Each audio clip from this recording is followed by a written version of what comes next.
nta na rimwe mu buzima ibintu bigize igihe bizicara hamwe mu nama bivuge biti uyu mwaka, iki cyumweru, uku kwezi Habinshuti turamuha ikiruhuko cy'ibibazo kugira ngo agere ku nzozi ze, kubera ko zisa neza, zimeze neza, ibintu byose agomba kubigeraho.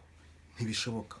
Muri iyi video uri busangemo ibipimo wagenderaho ukagera ku ntego zawe wihaye. Tumaze iminsi tuvuga ku byerekeranye n'ukuntu wategura umwaka wawe ukazagera kuri za nzozi zawe witeguye. Dore igihe ni iki ngiki cyo gutegura uyu mwaka wa 2025. Natangiye nkuburira yuko 5% ari bo bonyine bagera ku ntego zabo babigambiriye. Ese wowe waba gute muri abo 5%? Wabigenza gute?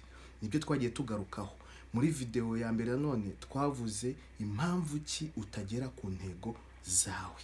Aho ngaho twatanze urugero rw'umuntu uri ku rugendo rurerure, akaba afite ibuye ryamwinjiye mu rukweto riri kugenda rimuca igisebe, ariko atari kurivanamo kugira ngo akomeze urugendo neza kandi agereyo ku gihe ameze neza nta bibazo afite. Ariko ugasanga iryo buye ntarivanamo igakomeza kumuca igisebe, nawe rimutuma agenda gahoro gahoro ntatera imbere. Video ya kabiri twagarutse ku myitozo 5 y'ukuntu wategura imyaka 10 iri imbere yawe. Niba ari ubwa mbere ugeze kuri uru rubuga, nitwa Habinshuti. Hano dusangira akabisi n'agahiye, kuko nizera 100% yuko ubuzima bwiza ubugeraho kubera inshuti nziza ufite mu buzima. Niba nawe wifuza kugira inshuti nziza, ni karibu iyandikishe ukanze ahantu handitse subscribe cyangwa se subscribe, ukande na yanzogera kugira ngo utazacikwa n'ikiganiro na kimwe kigufasha kugera ku nzozi zawe ufite muri ubu buzima. Twese hamwe niko tuzagera ku nzozi zacu, dusimbuka ibibazo n'ingorane bya buri munsi. Abantu bari kuri diet bifuza kurya ibiryo byiza, biteguye neza kandi biryoshye, Delicious Food yabateguriye ayo masomo y'ukuntu wategura ibyo biryo. Urabibona kuri TikTok ndetse na Instagram ziri ahangaha. Uyu munsi, mbere yuko utangira uyu mwitozo, ndagira ngo nguhe inkuru imwe. Ibaze yuko ari wowe ushinzwe amashanyarazi, ari wowe ushinzwe guhindura amatara muri convention center. Noneho umunsi w'akazi wawe ugiye kurangira, ujye mu kiruhuko, ariko baraguhamagaye ku munota wa nyuma bati hari ahantu amatara atari kwaka, kandi uyu mugoroba turi bwitegure abashyitsi bakomeye. Ayo matara agomba kuba yaka. Ufashe rwa rwego rwawe, bya bikoresho byawe, ugiye wirukanka, ugiye kuzamuka aho hantu bakurangiye yuko hari amatara adakora neza. Urazamutse, wazamuye urwego rwawe, ni rurerure cyane, ugeze kuri etage ya 6, ugeze hejuru, usanze wibeshye uruhande rwaho amatara atari gukora neza. Wakumva umeze gute muri ako kanya?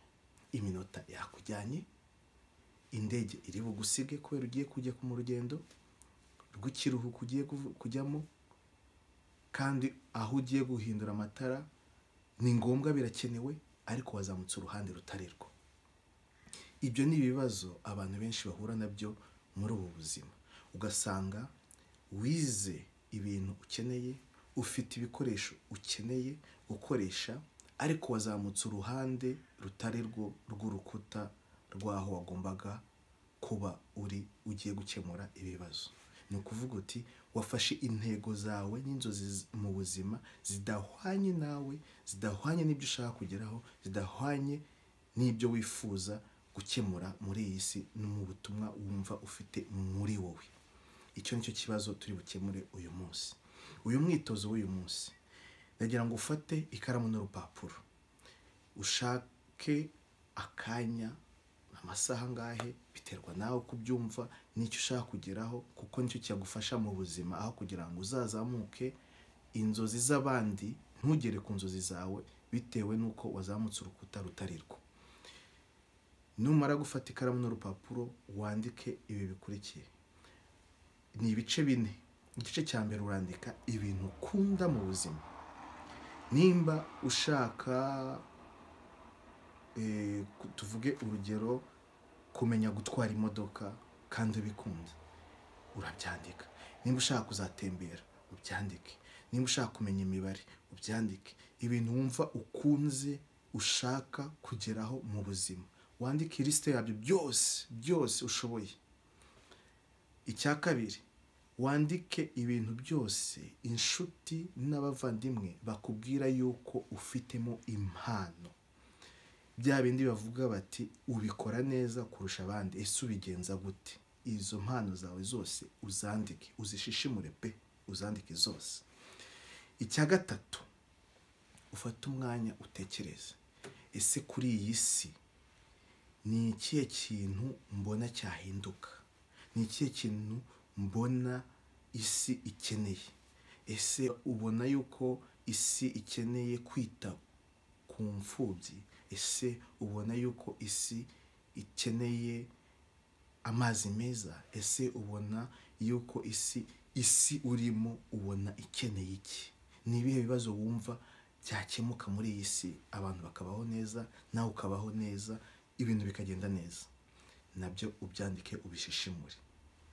Icya kane, urandika ibintu byose uzi gukora ku buryo no mu nota bakubwiye bati hano dukeneye umuntu ukora aka kazi kandi turamuhemba aya ngaya, ko wahita ujyayo ako kanya byose ukabikora, uwo munsi bakaguhemba ayawe, umushahara wawe ukawucyura.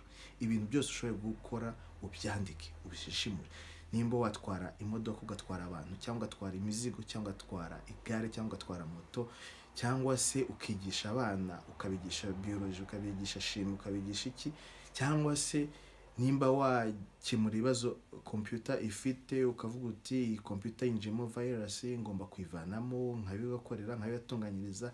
Cyangwa se nimba wakora televiziyo yapfuye, nimba ari firigo yapfuye, ibintu byose ko ushoboye gukora ubyandike, bahita bakwishyura amafaranga yawe uwo munsi. Ibyo si ibintu bine. Numara kubikora, dore aho maji ituruka. Kuri buri kategori urafatamo bya bintu ya liste yose, uhitemo 5 by'ingenzi, 5 bya mbere by'ingenzi mu byo ukunda, iby'isi ikeneye, impano ufite, n'ibintu ushobora kuba bakwishyurira. Ushobora kuba ufitemo bikeya cyangwa se ufitemo byinshi, ariko uhitemo iby'ingenzi ubikurikiranye ku murongo. Hanyuma haze uyu mwitozo, ikigai. Ikigai ni iki? Ikigai ni filozofi y'Abayapani ikwereka uburyo ubuzima bwawe wabutegura bukagenda neza, ukabaho neza, wishimye kandi ukemura ibibazo, ufasha abantu, mbese ibintu byose misiyo yakuzanye ku isi ukayikemura nta bintu bikugoye, kandi nawe ukishyurwa, ukagira ubutunzi wifuza. Urabona ko uriya mwitozo kwandika urutonde rw'ibintu ushaka, rw'ibintu ukunda, rw'ibintu ushoboye gukora, byose biraza bigahura muri ibi biziga. Byari ibintu bine, byose ni ikiziga kimwe. Ikiziga kiravuga kiti mu byo ukunda harimo ibyo ukunda bifite aho bihuriye n'ibyo bakwishyurira, bifite aho bihuriye n'ibyo isi ikeneye, bifite aho bihuriye n'impano ufite. Ibyo byose hamwe, iyo ubishyize hamwe ukabona ibyo bihuriyeho byose, uba wabonye ikigai yawe. Aho ngaho icyo wakoramo aho ngaho hose muri ako kaziga karimo hagati y'ibyo biziga bine, ubuzima bwawe bugenda neza, nta kintu kigukanga mu buzima, nta kintu gituma utagira umuhate mu byo ukora buri munsi, nta kintu kigutera ubunebwe. Mbese ubuzima bwawe ubaho umeze nk'ifi mu mazi, ubaho umeze nk'uko inkende yiruka mu biti, mbese nta kintu kiba kikugoye.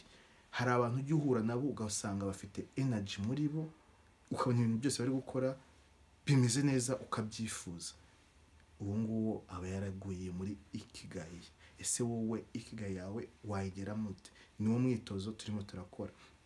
Bya bintu byose nubyandika uraza kusanga yuko ubishyize hamwe turagera kuri iki gishushanyo. Ahantu maji ibera muri uyu mwitozo ni aha hakurikira. Hari ibintu wagiye ukora mu buzima, hari ibyo wagiye ugeraho, hari ibyo utagiye ugeraho. Iki gishushanyo kirabigusobanurira. Nimba ufite ibintu ukunda, ukaba ufite n'impano zawe, ibyo ukunda iyo bihuye n'impano ufite ukabikora, ariko hakaba hatarimo ibyo ubona yuko isi ikeneye kandi bakaba batanakwishyura, ibyo bintu bikorana ishyaka. Ubikora wumva ari passion yawe, ariko hari ibindi bintu biba biburamo. Nanone iyo uri gukora ibintu ukunda, isi ikaba ibikeneye ariko ukaba nta mpano ufitemo, nanone bakaba batanakwishyura, aho ngaho iba ari ubutumwa bwawe ufitiye iyi si, iba ari misiyo yawe ufitiye iyi si. Ahandi nanone uru ruziga ruhura iyo urimo ukora ibintu ubona yuko iyi si ikeneye kandi ukaba ubikora bakanakwishyura, ariko ukaba utabikunda kandi nta mpano nabifitemo. Aho ngaho bihurira uba ari umuhamagaro wawe kuri iyi si, aba ari umuhamagaro wawe kuri iyi si.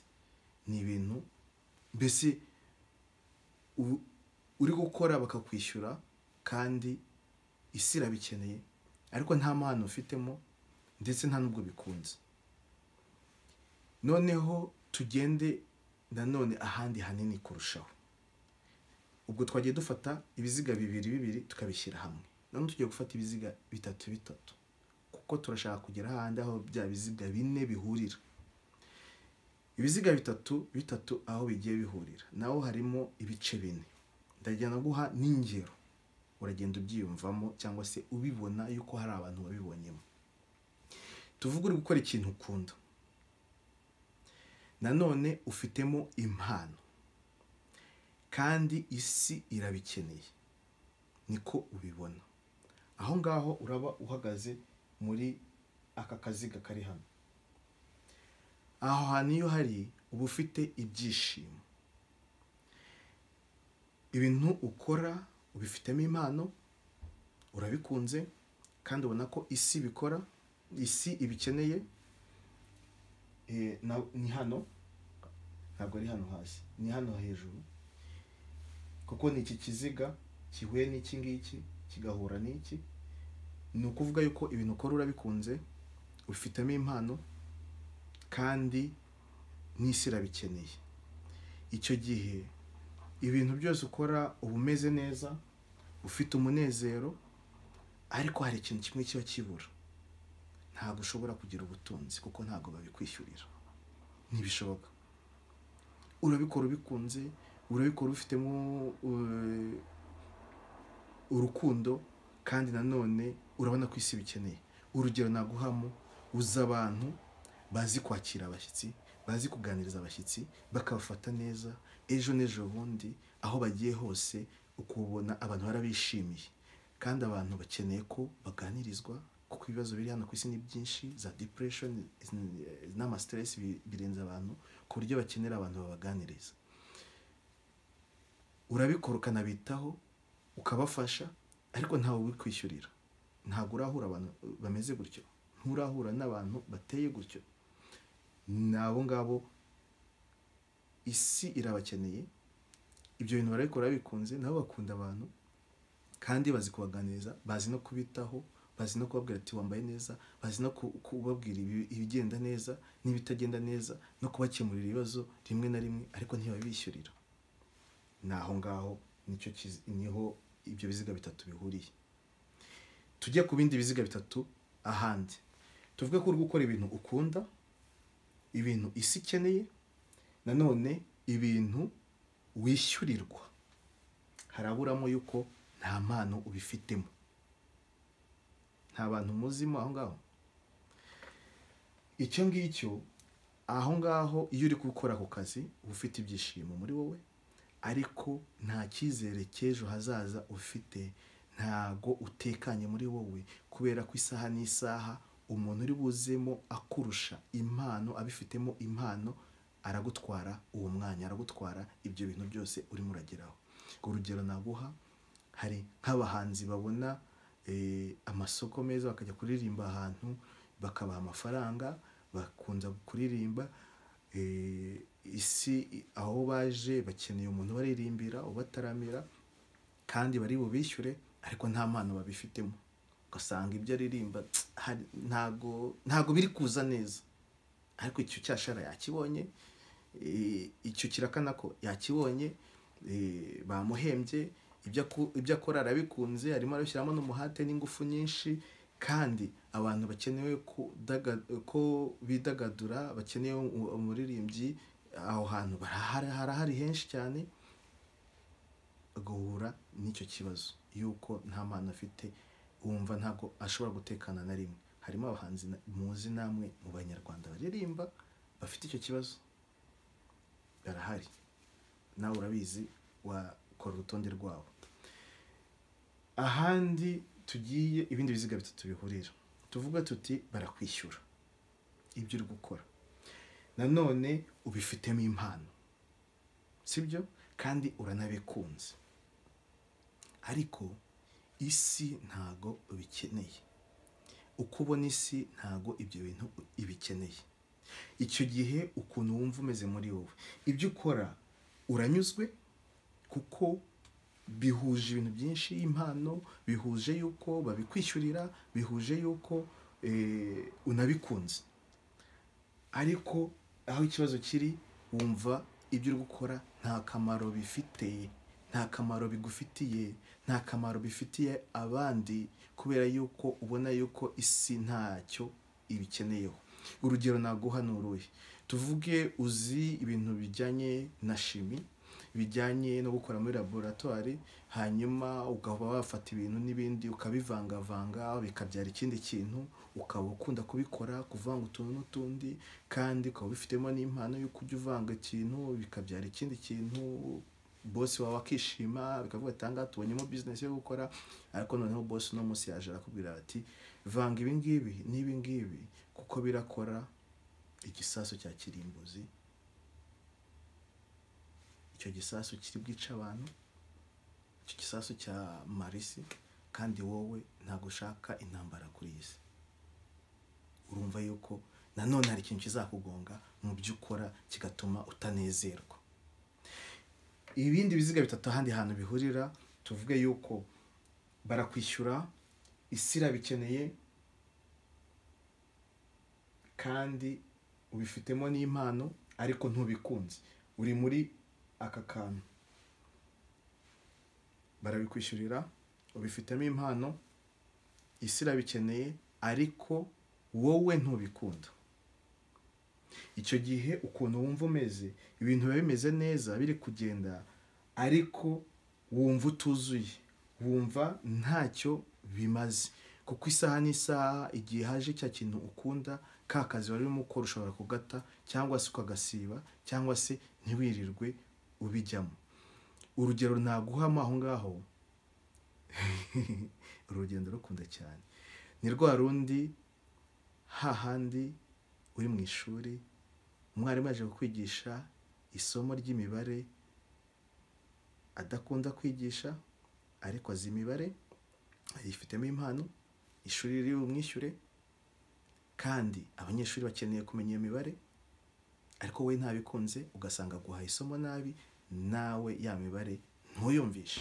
Icyo nicyo kibazo abantu benshi bahura nacyo, bigatuma batumva imibare, bayitinya, bayanga, ari imibare, ari fizike, cyangwa se irindi somo ryari ryose, urumva ko harimo abarimu bateye batyo, ugasanga babifitemo impano, imibare cyangwa iryo somo bigisha bararizi, bararyumva, ni impano yabo, biri mu bintu bazi cyane babyumva, ariko kuba badakunze kwigisha ugasanga byabaye imfabusa. Mu gihe haje ikindi kintu bakunze bahita bagenda, ugasanga nk'umwarimu yarigishije mu gihembwe, agezemo hagati abonye ikindi kintu arigendeye, abanyeshuri abataye, agiye kwikorera ibyo akunda. Bibaho ngayo nguko. Ibi biziga uko bigiye bihura ari bitatu, nanone hari ikindi kintu kiba kibura muri wowe. Noneho hahandi byose bihurira, ibyo ukora urabikunze, barabikwishyurira, isi irabikeneye kandi bifitemo n'impano.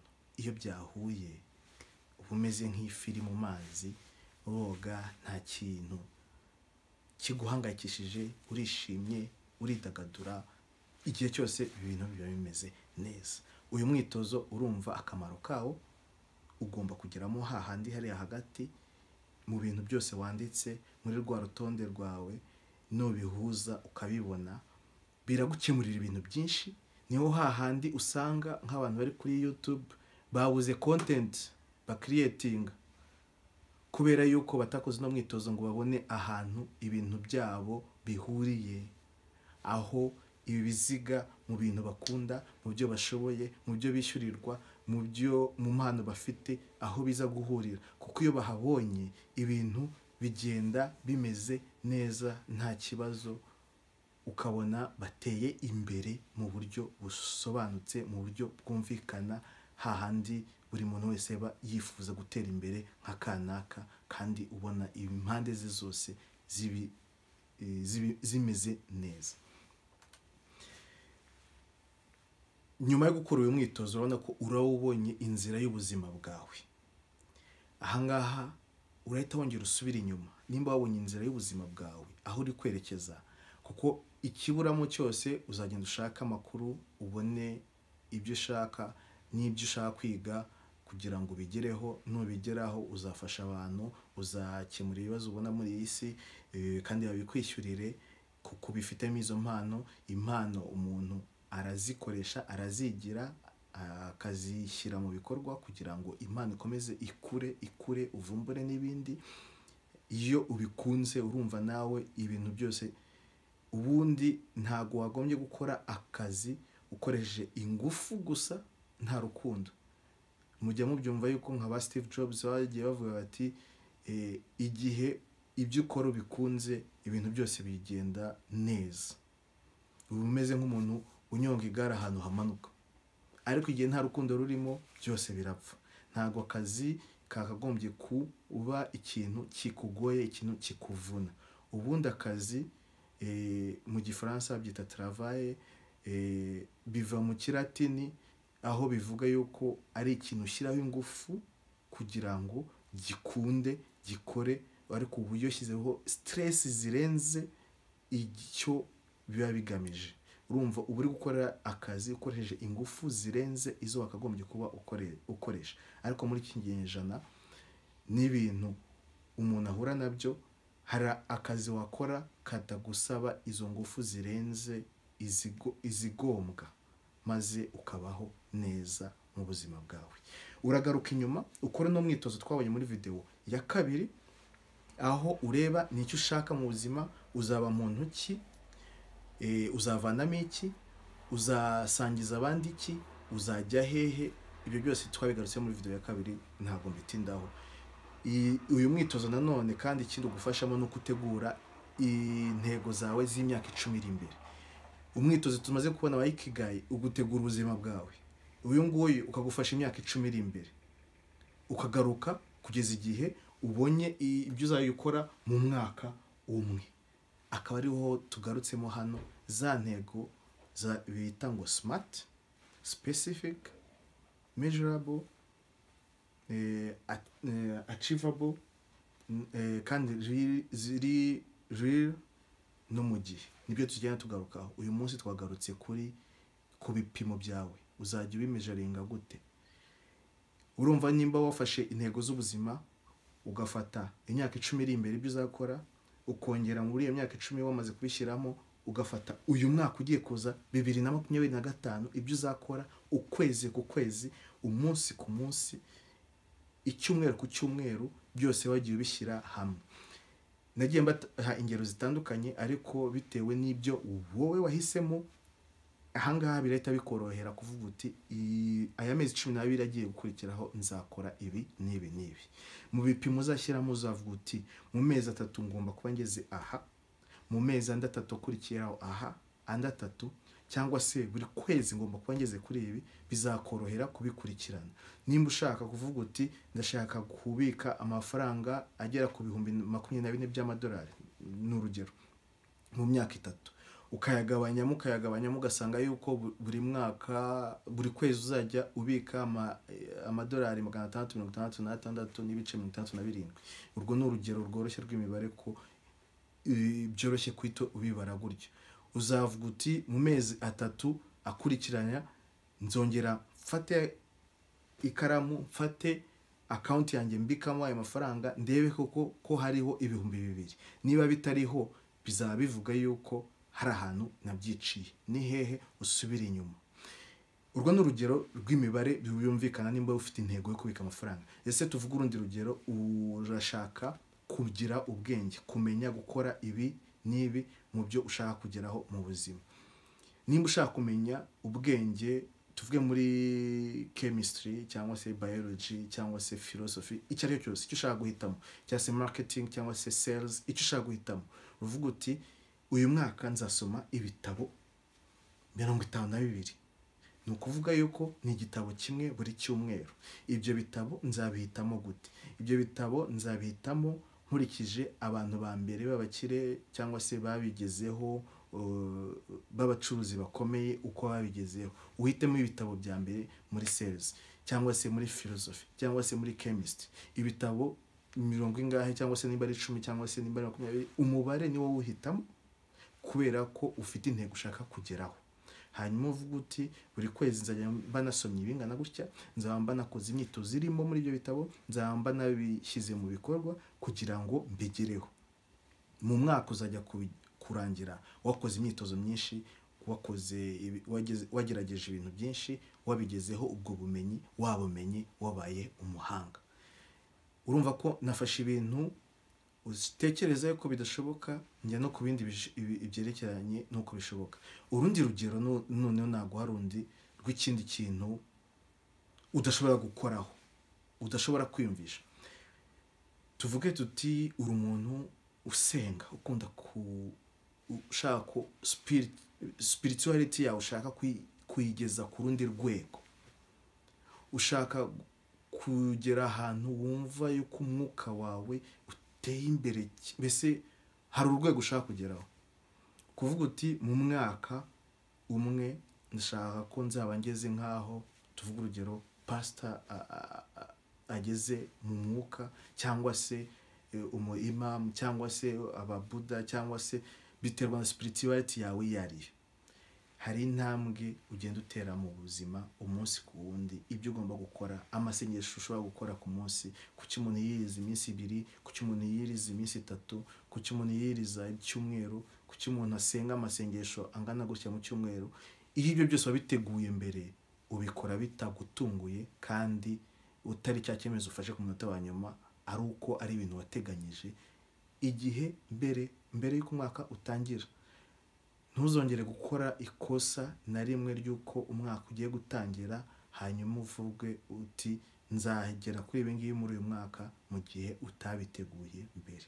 Niho ibintu byose bipfira. Ibintu byose wabiteganya, ukabibara, ukabigeraho. Natangiye mabwira yuko nta gihe na kimwe ibintu bigize igihe bizajya inama ngo kanaka izina ryawe tugwaye ikiruhuko kugira ngo ugere ku ntego zawe ku bintu bimeze neza.